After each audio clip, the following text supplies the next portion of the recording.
What is your understanding of why Russia invaded Ukraine in February 2022? Vladimir Putin could have avoided the war in the Ukraine. His invasion was illegal, it was unnecessary, and it was brutal. But I think it's important for us to move beyond these kind of comic book depictions of of this insane, avaricious Russian leader who wants to, restore the Soviet Empire, and that's why, and who made an unprovoked invasion of the Ukraine. He was provoked, and we were provoking him, for since 1997. And it's not just me that's saying that. I mean, before Putin ever came in, we were provoking the Russians in this way unnecessarily. And to go back that time in 1992, when the Russians moved out of, when the Soviet Union was collapsing, the Russians moved out of East Germany. And they did that, which was a huge concession to them. They had 400,000 troops in East Germany at that time, and they were facing NATO troops on the other side of the wall. So Gorbachev made this huge concession where he said to George Bush, I'm going to move all of our troops out, and you can then reunify Germany under NATO, which was a hostile army to the Soviet. It was created to, with hostile intent toward the Soviet Union. And he said, you can take Germany, but I want your promise that you will not move NATO to the east. And James Baker, who was his Secretary of State, famously said, I will not move NATO. We will not move NATO 1 inch to the east. So then 5 years later, in 1997, Zbigniew Brzezinski, who was kind of the father of the neocons, who was a Democrat at that time, served in the Carter administration, he published a paper, a blueprint for moving NATO right up to the Russian border, 1,000 miles to the east, and taking over 14 nations. And at that time, George Kennan, who was the kind of the deity of American diplomats, he was probably arguably the most important diplomat in American history. He was the architect of the containment policy during World War II. And he said, this is insane and it's unnecessary. And if you do this, it's going to provoke the Russians to a violent response. And we should be making friends with the Russians. They lost the Cold War. We should be treating them the way that we treated our adversaries after World War II, like with a Marshall Plan to try to help them incorporate into Europe and to be part of the brotherhood of man and of Western nations. We shouldn't continue to be treating them as an enemy, and particularly surrounding them at their borders. William Perry, who was then the Secretary of Defense under Bill Clinton, threatened to resign. He was so upset by this plan to move NATO to the east. And William Burns, who was then the U.S. ambassador to the Soviet Union, who's now, at this moment, the head of the CIA, said at that time the same thing. If you do this, it is going to provoke the Russians toward a military response. And we moved it. We moved all around Russia. We moved to 14 nations, 1,000 miles to the east. And we put Aegis missile systems in 2 nations in Romania and Poland. So we did what the Russians had done to us in 1962 that would have provoked an invasion of Cuba. We put those missile systems back there, and then we walk away unilaterally, from the 2 nuclear missile treaties, the intermediate nuclear missile treaties that we had with Russia. And neither of us would put those missile systems on the borders. We walk away from that, and we put Aegis missile systems, which are nuclear capable. They can carry the Tomahawk missiles, which have nuclear warheads. So the last country that they didn't take was the Ukraine. And the Russians said, and in fact, Bill Perry said this, or William Burns said it, so now the head of the CIA, it is a red line. If we bring NATO into Ukraine, that is a red line for the Russians. They cannot live with it. They cannot live with it. Russia has been invaded 3 times through the Ukraine. The last time it was invaded, the Germans killed 1 out of every 7 Russians. They destroyed. My uncle described what happened to Russia in his famous American University speech in 1963, 60 years ago this month, or last month, 60 years ago in June 10th, 1963. He told that speech was telling American people, put yourself in the shoes of the Russians. We need to do that if we're gonna make peace. And he said, all of us have been taught, that we won the war, but we didn't win the war. The Russians, if anybody won the war against Hitler, it was the Russians. Their country was destroyed. All of their cities, and he said, imagine if all of the cities from the East Coast of Chicago were reduced to rubble and all of the fields burned, all of the forests burned. That's what happened to Russia. That's what they gave so that we could get rid of Adolf Hitler. And he had them put themselves in their position. And, today there's none of that happening. We have refused repeatedly to talk to the Russians. We've broken up. There's two treaties, the Minsk agreements, which the Russians were willing to sign. And they said, we will stay out. The Russians didn't want the Ukraine. They showed that when the Donbass region voted 90-10 to leave and go to Russia, Putin said, no, we want Ukraine to stay intact, but we want you to sign a Minsk Accords the Russians were very worried because of the U.S. involvement in the coup in Ukraine in 2014. And then the oppression and the killing of 14,000 ethnic Russians. And Russia has the same way that if Mexico put Aegis missile systems from China or Russia on our border and then killed 14,000 expats American, we would go in there. Oh, he does have a national security interest in the Ukraine. He has an interest in protecting the Russian-speaking people of the Ukraine, the ethnic Russians, and the Minsk Accords did that. It left Ukraine as part of Russia. It left them as a semi-autonomous region that could continue to use their own language, which is essentially banned by the coup, by the government we put in 2014. And we sabotaged that agreement. And we now know in April of 2022, Zelensky and Putin had inked a deal already to another peace agreement, and that the United States sent Boris Johnson, the neocons in the White House, sent Boris Johnson over to the Ukraine to sabotage that agreement. So what do I think? I think this is a proxy war. I think this is a war that the neocons in the White House wanted. They've said for 2 decades they wanted this war, and that they wanted to use Ukraine as a pawn in a proxy war between United States and Russia, the same as we used Afghanistan.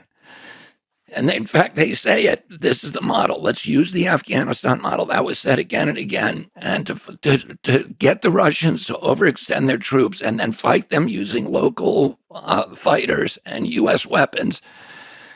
And when President Biden was asked, why are we in the Ukraine, he was honest. He says to depose Vladimir Putin, regime change for Vladimir Putin. And when his Defense Secretary Lloyd Austin in April 2022 was asked, why are we there? He said, to degrade the Russians' capacity to fight anywhere, to exhaust the Russian army and degrade its capacity to fight elsewhere in the world. That's not a humanitarian mission. That's not what we were told. We were told this was an unprovoked invasion, and that we're there to bring a humanitarian relief to the Ukrainians. But that is the opposite. That is a war of attrition that is designed to chew up, to turn this little nation into an abattoir of death for the flower of Ukrainian youth in order to advance a geopolitical ambition of certain people within the White House. And, I think that's wrong.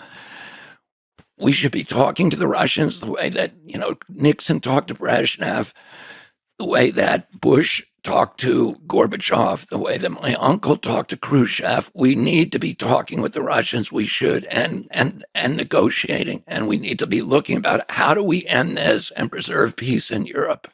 Would you, as president, sit down and have a conversation with Vladimir Putin and Volodymyr Zelensky separately and together to negotiate peace? Absolutely. what about Vladimir Putin? He's been in power since 2000. So as the old adage goes, power corrupts, and absolute power corrupts absolutely. Do you think he has been corrupted by being in power for so long? If you think of the man, if you look at his mind. Listen, I don't know exactly. I can't say because I don't know enough about him or about the evidence that I've seen is that he is homicidal. He kills his enemies or poisons them. And, the reaction I've seen to that, to hit those accusations from him, have not been to deny that, but to kind of laugh it off. I think he's a dangerous man, and that, of course, there's probably corruption in his regime. But having said that, it's not our business to change the Russian government. And anybody who thinks it's a good idea to do regime change in Russia, which has more nuclear weapons than we do, is, I think, irresponsible. And, Vladimir Putin himself has said, we will not live in a world without Russia. And it was clear when he said that he was talking about himself. And he has his hand on a button that could bring, Armageddon to the entire planet. So why are we messing with this? It's not our job to change that regime. And we should be making friends with the Russians. We shouldn't be treating them as an enemy. Now we've pushed them into the camp with China. That's not a good thing for our country. And by the way, what we're doing now does not appear to be weakening Putin at all. Putin now, if you believe the polls that are coming out of Russia, they show him, the most recent polls that I've seen show him with an 89% popularity, that people in Russia support the war in Ukraine, and they support him as an individual. So, and I understand there's problems with polling, and you don't know what to believe, but the polls consistently show that, and it's not America's business to be the policeman of the world and to be changing regimes in the world. That's illegal. We shouldn't be breaking international laws. We should actually be looking for ways to improve relationships with Russia, not to destroy Russia, not to choose its leadership for them. That's up to the Russian people, not us. So step one is to sit down and empathize with the leaders of both nations to understand their history, their concerns, their hopes. Just to open the door for conversation so they're not back to the corner. Yeah, and I think the U.S. can play a really important role, and a U.S. president can play a really important role by reassuring the Russians that we're not going to consider them an enemy anymore, that we want to be friends. And it doesn't mean that you have to let down your guard completely. The way that you do it, which was the way President Kennedy did it, is you do it one step at a time. You take baby steps. We do a unilateral move to reduce our hostility and aggression, and see if the Russians reciprocate.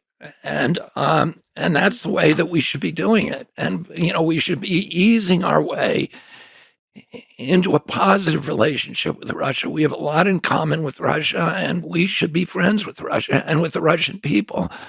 And, apparently there's been 350,000 Ukrainians who have died at least in this war. And there's probably been 60 or 80,000 Russians. And that should not give us any joy.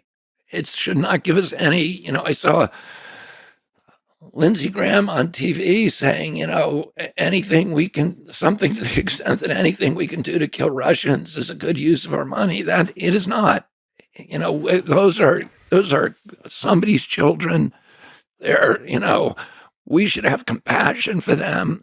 This war is an unnecessary war. We should settle it through negotiation, through diplomacy, through statecraft, and not through weapons. Do you think this war can come to an end purely through military operations? No, I mean, I don't think there's any way in the world that the Ukrainians can beat the Russians. I don't think there's any appetite in Europe. I think Europe is now, in having severe problems in Germany, Italy, France. You're seeing these riots. There's internal problems in those countries. There is no appetite in in Europe for sending men to die in Ukraine, and the Ukrainians do not have anybody left. The Ukrainians are using press gangs to fill the ranks of their armies. Men, military age men, are trying as hard as they can to get out of the Ukraine right now to avoid going to the front. The Russians apparently have been killing Ukrainians at a 7-to-1 ratio. My son fought over there, and he told me it's artillery. He had firefights with the Russians mainly at night, but he said most of the battles were artillery wars during the day, and the Russians now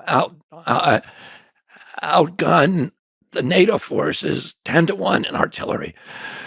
Oh, they're killing at a horrendous rate. Now, my interpretation of what's happened so far is that Putin actually went in early on with a small force because he expected to meet somebody on the other end of a negotiating table that once he went in. And that when that didn't happen, they did not have a large enough force to be able to mount an offensive. And so they've been building up that force up till now, and they now have that force. And even against this small original force, the Ukrainians have been helpless. All of their offenses have died. They've now killed, the head of the Ukrainian special forces, which was probably, arguably, by many accounts, the best elite military unit in all of Europe. The commandant, the commander of that special forces group, gave a speech about 4 months ago saying that 86% of his men are dead or wounded and cannot return to the front. He cannot rebuild that force. The troops that are now headed, that are now filling the gaps of all those 350,000 men who've been lost, are scantily trained, and they're arriving green at the front. Many of them do not want to be there. Many of them are giving up and going over the Russian side. We've seen this again and again and again, including platoon-sized groups that are defecting to the Russians. And I don't think it's possible to win. And anybody, of course, I've studied World War II history exhaustively, but I saw there's a new, I think it's a Netflix series of documentaries that I highly recommend to people. They're colorized versions of the black and white films from the battles of World War II, but it's all the battles of World War II. So I watched Stalingrad the other night, and the willingness of the Russians to fight on against any kind of odds and to make huge sacrifices of Russians, the Russians themselves, who were making the sacrifice with their lives, the willingness of them to do that for their motherland is almost inexhaustible. It is incomprehensible to think that that Ukraine can beat Russia in a war. It would be like Mexico beating the United States. It's impossible to think that it can happen. And Russia has deployed a tiny fraction of its military so far, and now it has China with its mass production capacity supporting its war effort. It's a hopeless situation, and we've been lied to. We're the press in our country and our government are just promoting this lie that the Ukrainians are about to win and that everything's going great and that Putin's on the run, and there's all this wishful thinking because of the Wagner group, the Prigozhin and the Wagner group, that this was an internal coup and it showed dissent and weakness of Putin, and none of that is true. That was that insurgency, which wasn't even an insurgency. He only got 4,000 of his men to follow him out of 20,000. And they were quickly stopped, and nobody in the Russian military, the oligarchy, the political system, nobody supported it, but we're being told, oh, yeah, it's the beginning of the end for Putin. He's weakened, he's wounded, he's on his way out. And all of these things are just lies that we are being fed. So to push back on a small aspect of this that you kind of implied. So I've traveled to Ukraine, and one thing that I should say, similar to the Battle of Stalingrad, it is just not. It is not only the Russians that fight to the end. I think Ukrainians are very willing to fight to the end, and the morale there is quite high. I've talked to nobody. This was a year ago in August with her son. Everybody was proud to fight and die for their country, and there's some aspect where this war unified the people, gave them a reason and an understanding that this is what it means to be Ukrainian, and I will fight to the death to defend this land. I would agree with that, and I should have said that myself at the beginning. That's one of the reasons my son went over there to fight, because he was inspired by the valor of the Ukrainian people and this extraordinary willingness of them. And I think Putin thought it would be much easier to sweep into Ukraine, and he found a stone wall of Ukrainians ready to put their lives and their bodies on the line. But that, to me, makes the whole episode even more tragic. Is that I don't believe I think that the U.S. role in this has been that there were many opportunities to settle this war, and the Ukrainians wanted to settle it. Vladimir Zelensky, when he ran in 2019, here's a guy who's a comedian. He's an actor. He had no political experience, and yet he won this election with 70% of the vote. Why? He won on a peace platform. And he won promising to sign the Minsk Accords. And yet something happened when he got in there that made him suddenly pivot. And, I think it's a good guess what happened. I think he came under threat by ultra-nationalists within his own administration. And the insistence of neocons like Victoria Nuland in the White House that, we don't want peace with Putin. We want a war. Do you worry about nuclear war? Yeah, I worry about it. It seems like a silly question, but it's not. It's a serious question. Well, the reason it's not, the reason it's not is just because people seem to be in this kind of dream state about that it'll never happen. And yet, it can happen very easily, and it can happen at any time. And, if we push the Russians too far, I don't doubt that Putin, if he felt like his regime was or his nation was in danger, that the United States was going to be able to place, a Quisling on, into the Kremlin, that he would use nuclear, torpedoes. These strategic weapons that they have, and that could be once you do that, nobody controls the trajectory.